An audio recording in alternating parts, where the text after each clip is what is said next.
என்ன அவசரம் உங்களுக்கு? அந்த கோயம்பேடு பேருந்து நிலையத்தை காலி பண்ணணுமா? அந்த அவசரமா உங்களுக்கு? இப்ப காலி பண்ண கோயம்பேடு பேருந்து நிலையத்துல பொது பசுமை பூங்காவை தவிர வேற எந்த திட்டமும் வரக்கூடாதுங்க. நாங்க தெளிவா இருக்கிறோம், தெளிவா சொல்லிட்டோம், பலமுறை சொல்லிட்டோம். சென்னைக்கு மிகப்பெரிய அளவில் ஒரு பொது பசுமை பூங்கா, பப்ளிக் கிரீன் பார்க் பெரிய அளவில் வேண்டும். ஒன்று மட்டும் கிடையாது, 10 பூங்காக்கள் வேண்டும், பெரிய அளவில் பூங்காக்கள் வேண்டும். சென்னை மெட்ரோ ரயிலுக்கு கிட்டத்தட்ட 8 பூங்காக்களை நாசப்படுத்திட்டீங்க. அதனால அங்க பூங்கா வரணும். பொதுமக்கள், லட்சக்கணக்கான பொதுமக்கள் அது பயன்படுத்துகின்ற ஒரு பூங்கா வேண்டும்.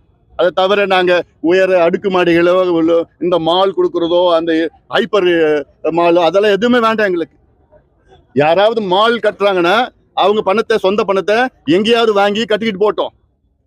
அரசு நிலத்துக்காக தனியார் கிட்ட அரசு நிலத்தை கொடுக்க கூடாது.